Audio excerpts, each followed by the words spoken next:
Hello दोस्तों।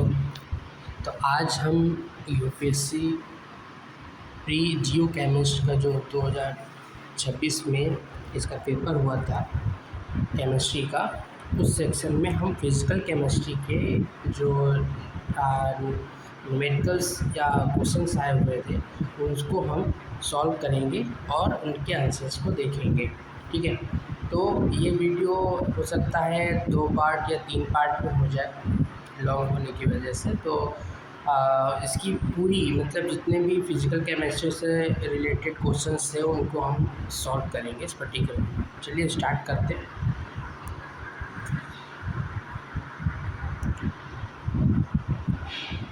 तो पहला हमारा क्वेश्चन है कि radial distribution function does not depend upon, मतलब और ऑप्शन है distance from nucleus, principal quantum number, azimuthal quantum number, orientation of orbital.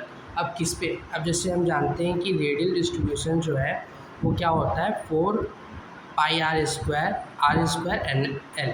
ठीक है, जो आर जो है ये हमारा वो डिस्टेंस। ठीक है, अब देखिए ये एन और एल प्रिंसिपल क्वांटम नंबर और एजीमुथल क्वांटम नंबर पर डिपेंड कर रहा है। ठीक है, तो किस पे डिपेंड नहीं कर रहा, वो किस पे नहीं कर रहा है, ओरिएंटेशन ऑफ ऑर्बिटल पर नहीं डिपेंड करता है। ठीक है, और जो है ये ओरिएंटेशन ऑफ ऑर्बिटल पर डिपेंड नहीं करता, तो इस पहले वाले का आंसर क्या हो जाएगा, डी। ठीक है, आगे चलते हैं दूसरे क्वेश्चन पर। इस क्वेश्चन में क्या कह रहा है कि जिससे wave function is not correct. तो कौन सा मतलब वेव फंक्शन के रिगार्डिंग जो भी स्टेटमेंट दिए वो कौन से करेक्ट नहीं है। ठीक है, इसको पढ़ना बहुत ज़रूरी है क्योंकि कभी कभी क्या होता है कि नॉट करेक्ट कह रहा है और हम करेक्ट लगा के आ जाते हैं। तो वेव फंक्शन देखिए, वेव फंक्शन जो होता है एन एल और हमारा एम, ये तीनों पर डिपेंडेंट होता है। ठीक है, तीनों को ये जो है फंक्शन हमारा बताता है। ठीक है, तो पहला ऑप्शन तो करेक्ट हो जाएगा। दूसरा देखिए तीसरा क्या कह रहा है, प्रोबेबिलिटी। अगर हम इसका स्क्वायर कर देते हैं तो ये क्या हो जाता है, प्रोबेबिलिटी डेंसिटी हो जाता है।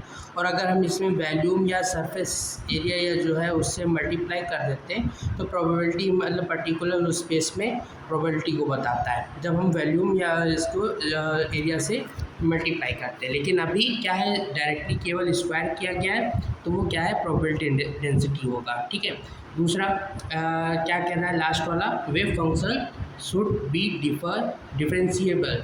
ठीक है, तो वेव फंक्शन जो हमारा साई होता है वो डिफरेंशिएबल होता है, तो ये भी ऑप्शन हमारा क्या है, सही है। तो कौन सा सही नहीं है, वो हमारा बी वाला ऑप्शन जो है वो सही नहीं है। तो चलिए नेक्स्ट देखते हैं। अब देखिए हमारा ऑप्शन क्वेश्चन क्या कह रहा है, what will happen if 1 molar, what will be happen if 1 molar solution of weak acid is diluted to 0.01 molar at constant temperature। ठीक है, अब देखिए यहाँ पे क्या है, पहला ऑप्शन क्या है, K will increase। अब देखिए आपको यह पता होना चाहिए, जैसे K क्या है हमारा, ये इक्विलिब्रियम कांस्टेंट है। जो इक्विलिब्रियम कांस्टेंट होता है वो फंक्शन केवल किस पे डिपेंड करता है, टेम्परेचर। तो यहाँ पे क्या कह रहा है कि कंसंट्रेशन में चेंज करने पे के में जो चेंजेस आएंगे मतलब इंक्रीज़ होगा, वो कह रहा है। तो ऐसा नहीं है, तो पहला ऑप्शन तो हमारा रॉन्ग हो जाएगा। ठीक, फिर दूसरा देखिए क्या है, वीक एसिड। वीक एसिड का फॉर्मूला क्या होता है, pH = ½ pK - log C। अब देखिए ये अगर हम आपको जैसे 2 लोगों के लिए बताएं कि पहली इक्वेशन बनाइए जिसमें सेम एसिड है तो pK हमारा तो सेम होगा, log C1 और log C2 हो जाएगा। अब हम इक्वेशन 2 से 1 को जब माइनस करेंगे तो जब माइनस करने पर क्या होगा, हमारे पास ये इक्वेशन जनरेट होगी। ठीक है, लॉग की प्रॉपर्टी है, जब लॉग C1 - C2 होता है तो हम कुछ को ऐसे लिख लेंगे। ठीक है, अब देखिए क्या हो रहा है, जो वैल्यूज़ दिए हैं हम उसको अगर पुट करेंगे, पुट करने पर क्या होगा, जो ये 100 आएगा, ये 100 आएगा, मतलब 10 की पावर क्या आएगी, 2। तो 2 तो आगे आ जाएगा लॉग की वजह से, और log 10 की वैल्यू 1 हो जाएगी, तो 2 से 2 कैंसिल 1। अब pH को हम यहाँ पे करेंगे तो हमारे पास क्या हो जाएगा, pH2 = pH1 + 1, मतलब 1 का क्या होगा, इंक्रीमेंट आएगा। तो यहाँ पे क्या कह रहा है, pH will be decrease by 2 unit. तो ये तो क्या हो गया, ऑप्शन गलत हो गया। फिर देखिए H प्लस की कंसनट्रेशन मतलब जो है वीक एसिड के लिए मतलब जो है अल्फा मतलब डिग्री ऑफ डिसोसिएशन जो है वो वीक एसिड के लिए 1 से क्या होगी, कम होगी। सिंपल सी बात है। और हम लोग उसकी जब हम लोग कंसनट्रेशन निकालेंगे तो क्या लिखेंगे, सी अल्फ़ा। सी तो हमारे पास क्या है 0.01 और अल्फ़ा इससे भी कम होगी। जब इससे कम होगी तो इसका मल्टीप्लाई करेंगे और कम हो जाएगा। लेकिन यहाँ क्या कह रहा है, इस 0.01 से डिक्रीज़ होगी, ऐसा नहीं है, इससे भी मतलब जो है हमारी वैल्यू देखने को कम मिलेगी। तो डी ऑप्शन भी हमारा क्या हो जाएगा, गलत। तो हमारा ऑप्शन कौन सा सही रहेगा, ओनली बी, ये वाला ऑप्शन। ठीक है, तो आंसर हमारा क्या आएगा, बी। तो degree of ionisation will increase, जैसे जैसे हम उसको डाइल्यूट करते जाएंगे वैसे वैसे हमारा क्या होगा, जो आयनाइजेशन है वो इंक्रीज होता जाएगा। चलिए नेक्स्ट देखते हैं। अब इसको देखिए, इसमें क्या कह रहा है कि द वैल्यू ऑफ मतलब जो है वैल्यू ऑफ KW, ठीक है, एट 25 डिग्री सेल्सियस इज़ 1 × 10 की पावर जो है क्या 14। H प्लस की कंसनट्रेशन क्या होगी 10 की पावर -7 होती है और OH की क्या होती है सेम होती है 10 की पावर क्या -7। तो KW क्या होता है H प्लस और OH माइनस, तो 10 की पावर 14। ठीक है, प्योर वाटर के लिए दोनों मतलब सेम रहते हैं, सेकेंड ऑप्शन भी सही है। KW क्या है, इंक्रीज होता जाएगा विद टेम्परेचर, तो ये भी ऑप्शन सही है। और अगर हम इन दोनों की वैल्यू को जैसे H प्लस और OH माइनस को इक्वल रख दें तो हमारा ये जो KW है इसका मतलब अगर दोनों सेम है तो स्क्वायर हो जाएगा, तो स्क्वायर होगा तो इधर हम लोग जब करेंगे तो यहाँ पर KW पे क्या आएगा, रूट आ जाएगा। तो इसका मतलब क्या है, हमारा डी ऑप्शन सही है। तो आंसर क्या होगा, हमारा डी होगा। नेक्स्ट,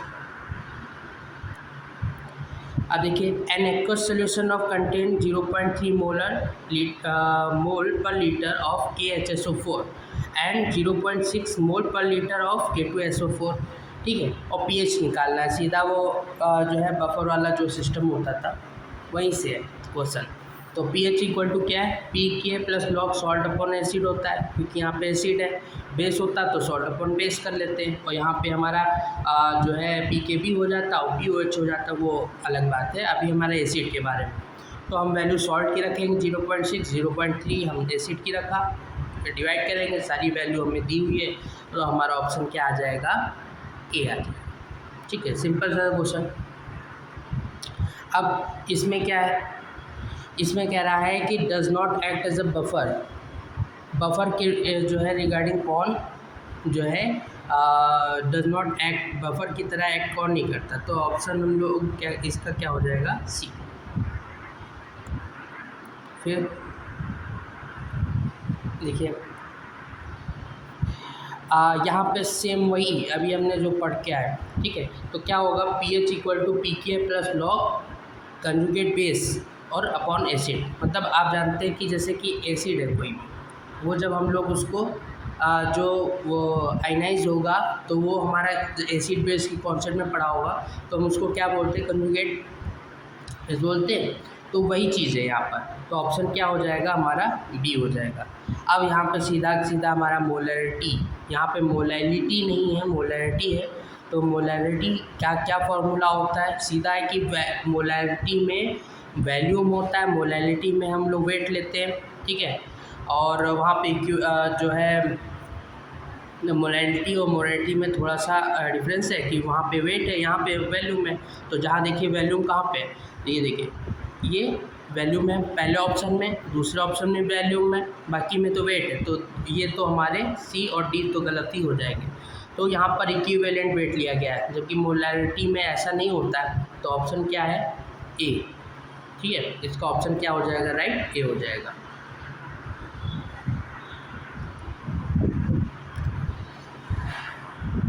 अब देखिए 41 जो है हमारा नेक्स्ट क्वेश्चन कह रहा है at specific temperature the ratio of mean kinetic.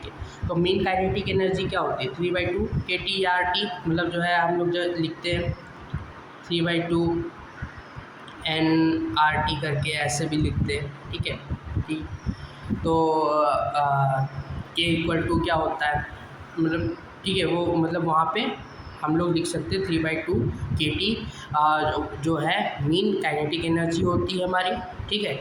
अब मीन काइनेटिक एनर्जी टेम्परेचर पर डिपेंडेंट है और कह रहा है कि स्पेसिफिक टेम्परेचर एक एक्ट मतलब कोई हम स्पेसिफिक टेम्परेचर पे ही इसको कैलकुलेट कर रहे हैं। तो वहाँ पे कोई भी हो, चाहे हाइड्रोजन हो चाहे ऑक्सीजन हो, उससे क्या ही फ़र्क पड़ता है, ठीक है, क्योंकि जो है हमारी वो एनर्जी किस पर है, टेम्परेचर पे, ठीक है। तो हमारा ऑप्शन क्या हो जाएगा यहाँ पर डी 1:1 रेशियो आ जाएगा, क्योंकि सेम है स्पेसिफिक टेम्परेचर पे हो रहा है। अब देखिए अगला रूट मीन स्क्वायर जो वेलोसिटी होती है, तो सबसे पहले रूट मीन स्क्वायर वेलोसिटी जो है उसका फॉर्मूला आपको पता होना चाहिए। VRMS क्या होती है, √3RT/m होता है, ठीक है। तो अब उसको क्या कह रहा है कि हमें जो एवरेज काइनेटिक एनर्जी है जो अभी हम ऊपर देख के आए, उसी को हमें इसको इंक्लूड करना है, कैसे उसके टर्म में हमें लिखना है। देखिए अब क्या होता है, ये 3/2 RT हो गया, 3/2 RT हो गया। अब इसको देखिए VRMS का फॉर्मूला ये है हमारा, अब इससे हम 2 से मल्टीप्लाई कर देते हैं, 2 से डिवाइड कर देते हैं, ठीक है। तो क्या होगा 3/RT/2 हो जाएगा, जो कि किसके इक्वल होगा E के, और 2 हमारा अब ऊपर बचेगा तो 2E हो जाएगा और नीचे हमारा क्या M। तो हमारा कौन सा ऑप्शन सही हो जाएगा, B हो जाएगा, ठीक है। चलिए आगे देखते हैं। अब इसमें क्या है, अब इसमें कह रहा है कि जो है ट्रांसलेशन एनर्जी हमें दी हुई है, ठीक है, क्या दिया हुआ है, ट्रांसलेशन एनर्जी हमें दी हुई है। फिर कह रहा है कि after some time due to the random motion of molecule the energies of the molecule were distributed according to the Maxwell Boltzmann distribution the final temperature. तो कुछ नहीं, जैसे कि अभी हमने ऊपर करके आया 3/2 kT वाला, वो सेम ऐसे करना है, ठीक है। तो कुछ नहीं, अब बस T को यहीं पे रखना है और इस तरफ जो है हमें टेम्परेचर को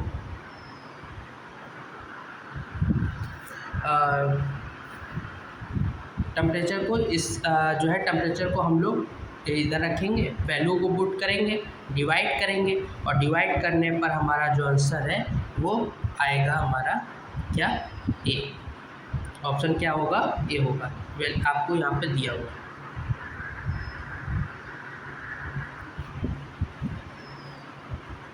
अब देखिए आगे क्या है, मोस्ट प्रोबेबल हमारा हाईएस्ट वैल्यू हमें मोस्ट प्रोबेबल की चाहिए। तो मोस्ट प्रोबेबल की वैल्यू क्या होती है 2RT/m, ठीक है। आप वहाँ पे वैल्यूज़ को जब पुट करेंगे, अब देखिए सबसे पहला क्या है, हमारे पास m क्या होना चाहिए, स्मॉल होना चाहिए, ठीक है, और T हमारे पास ज़्यादा होना चाहिए। ऐसे करके हम लोग कर निकाल सकते हैं। तो इसमें देखिए सबसे पहले इसमें देखिए मॉलिक्यूलर वेट क्या है, आप ऐसे थोड़ा सा गेस भी लगा सकते हैं, और दूसरा क्या है कि आपको थोड़ा थोड़ा निकाल के देखना पड़ेगा। अब देखिए ये 16 हो जाएगा, ये 28 हो जाएगा, इसका मॉलिक्यूलर मास, इसका क्या हो जाएगा 32 हो जाएगा। तो बढ़ रहा है, इंक्रीज कर रहा है। H2 क्या होगा 2 होगा, इसका मॉलिक्यूलर मास सबसे कम इसी का होगा, ठीक है। तो हम लोग जब सॉल्व करेंगे, आप सॉल्व करके देखेंगे इस फॉर्मूले में रख के, तो आपको आंसर जो मिलेगा वो क्या मिलेगा, ए मिलेगा। तो आपका आंसर क्या हो जाएगा, ए हो जाएगा। दूसरा क्या है, root mean square velocity of gas A 27 degree Celsius and found to be equal root mean square velocity of gas B 327 degree Celsius, ठीक है। The ratio of the molar mass A to B हमें निकालना है। तो सीधा सीधा क्या है, फॉर्मूला पता होना चाहिए। फॉर्मूला हमारा ये रहा, ठीक है। अब हमारा बाकी टर्म कांस्टेंट जो है वो हटा देते हैं हम लोग, क्योंकि डिवाइड करना है, ठीक है। तो इक्वल है दोनों, वो कैंसिल हो जाएंगे। तो T/m में T/m भी, दोनों तरफ क्या करेंगे हम स्क्वायर कर देंगे, जिससे रूट हमारा क्या होगा, हट जाएगा। तो एम ए इस साइड में ले आएंगे तो M A upon M B हो जाएगा, और हम टी बी को नीचे ले T A upon T B हो जाएगा। अब जानते हैं कि 27 डिग्री सेल्सियस है, तो केल्विन में इसको चेंज करेंगे, 273 जो है हम उसमें ऐड करेंगे, वो केल्विन हो जाएगा। 300 अपॉन क्या हो जाएगा टी बी 600 हो जाएगा, डिवाइड करेंगे तो 1:2। तो आंसर क्या आएगा आपका, डी आएगा, 1:2 आ जाएगा। अब देखिए मैक्सवेल बोल्ट्जमैन डिस्ट्रीब्यूशन जो कर्व है वेलोसिटी वाले टर्म में, तो वो क्या होता है, एम के प्रोपोर्शनल होता है, सीधी सी बात है, वो पावर और आप छोड़िए, और क्या होता है सीधा हमारा जो है एम के प्रोपोर्शनल होता है। जब एम के प्रोपोर्शनल है तो जितना मोलर मास ज़्यादा होगा उतना हमारा कर्व क्या होगा, नैरो होगा, और जो उसकी जो फ्रैक्शन ऑफ मॉलिक्यूल्स है वो हाईएस्ट में जाएंगे। ठीक है, अब देखिए सबसे पहले क्या है, हमारा CO2 है, O2 है, N2 और CH4 है। ठीक है, तो CO2 का क्या होता है, 44 हो जाएगा, है ना, यही होगा।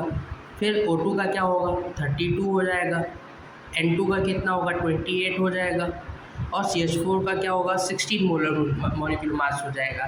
तो सबसे ज़्यादा किसका, CO2 का। तो फर्स्ट वाला CO2, सेकेंड वाला क्या हमारा O2, और थर्ड वाला क्या है हमारा N2 हो जाएगा, और CH4 हो जाएगा। तो ऑप्शन क्या होगा आपका, ए वाला राइट हो जाएगा। अब देखिए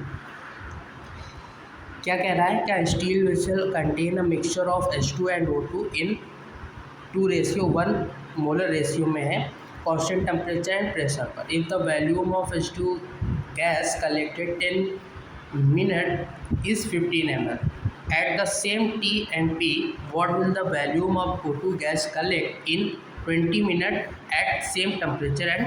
तो क्या करना है, कुछ नहीं, देखिए ये हमारा जो इफ्यूज़न वाला जब आप चैप्टर पढ़ते हैं वहाँ पर फ्यूज़न डिफ्यूज़न वाला, तो वहाँ पे आप देखते हैं तो रेट जो हमारे पास जो रेशियो होगा उसका H2O2 नंबर ऑफ मॉलिक्यूल जो है वो हमारा NH2 और O2 √MO2 अपॉन MH2 हो जाएगा। कुछ नहीं करना है। अब जैसे रेट ऑफ H2 इफ्यूज़न का निकालना है तो हमारा क्या है 15 ml पर 50 ml कितने पर 10 मिनट पर। तो हम लोग इसका जो रेट निकालेंगे 1.5 ml पर मिनट के हिसाब से ये वो हो रहा है, कलेक्ट हो रहा है। हम वैल्यूज़ को सारी पुट करेंगे, जो जो वैल्यूज़ हमारी दी हुई है उनको पुट करने पर हमारी क्या होगी, ये रेट निकल के आएगा। और रेट हमारा किस में बताना है, 20 मिनट में। तो हमारा ये जो वैल्यूम है और ये हमारा क्या है 20 मिनट है टाइम है, बस उसको हम इधर क्रॉस मल्टीप्लाई करेंगे, और मल्टीप्लाई करने के बाद हमारा जो मल्टीप्लाई और डिवाइड करने के बाद जो हमारा आंसर आएगा वो आएगा ऑप्शन नंबर ए। तो हमारा राइट आंसर होगा ऑप्शन नंबर ए। फिर नेक्स्ट कह रहा है कि average velocity of the gas molecule at O2 at 25 degree Celsius 1 bar. ठीक है, एवरेज वेलोसिटी दी हुआ है। फिर कॉलिजन फ्रीक्वेंसी दी हुई है, हमें निकालना क्या है, मीन फ्री पाथ बताना है, लेमडा बताना है, और एवरेज टाइम बताना है। ठीक है, टाउ बताना है। तो आपको क्या करना है, देखिए फॉर्मूला लिख के रखा है हमने। लेमडा जो हमारा मीन पाथ है वो V average into tau. Tau मतलब वही हमारा जो एवरेज टाइम है। टाउ इक्वल टू क्या होता है 1/z, जो फ्रीक्वेंसी दी है उसका इन्वर्सली प्रोपोर्शनल है। ठीक है, तो हमारा 1/z करेंगे, वैल्यू पुट करेंगे तो हमारे पास ये टाउ की वैल्यू आ जाएगी। फिर दूसरा इस टाउ को हम क्या करेंगे, वहाँ पे पुट करेंगे।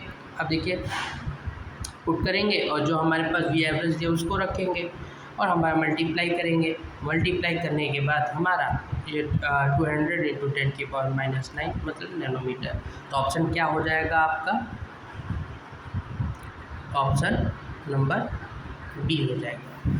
ठीक है, 200 इंटू 5 इंटू 10⁻⁻10 सेकेंड। ठीक है, नेक्स्ट देखते हैं क्वेश्चन।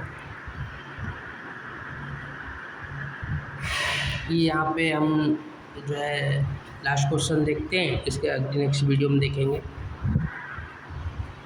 क्या कह रहा है कि 131 gram of zinc is allowed to react जो है hydrochloric acid at 27 degree Celsius. Molar mass दिया है, आर की वैल्यू दी हुई है, ठीक है। अब देखिए पहला ऑप्शन क्या कह रहा है, क्या the reaction involve Zn 2HCl ZnCl2 plus H2, मतलब जिंक जो है HCl से क्या कर रहा है, H2 को रिप्लेस कर दे रहा है, हाइड्रोजन गैस को इवॉल्वेशन कर रहा है। तो ये सही है। आप इलेक्ट्रोकेमिकल सीरीज में देखेंगे कि Zn ऊपर है तो वो इसको डिस्प्लेस कर सकता है, ठीक है। तो पहला ऑप्शन सही है। When the reaction mixture is kept in close vessel, अब क्लोज है तो फिक्स वैल्यूम होगा, फिक्स्ड वैल्यूम होगा तो डी वी की डेल वी की वैल्यू क्या जीरो हो जाएगी, डब्ल्यू जीरो हो जाएगा। अब देखिए, और जब हम इसको ओपन में रखेंगे तो आप W equal to delta N G R T से हम लोग जब पी वी को फॉर्मूला आप जानते हैं, वहाँ पे जब आप वैल्यू पुट करेंगे तो आप देखेंगे कि 4.98 किलो जूल वर्क हमें ऐसा मिल रहा है। तो इसमें आप देखेंगे कि आपके जो तीनों ऑप्शन हैं वो राइट है। तो आपके जो आंसर हो जाएगा वो क्या हो जाएगा, डी हो जाएगा।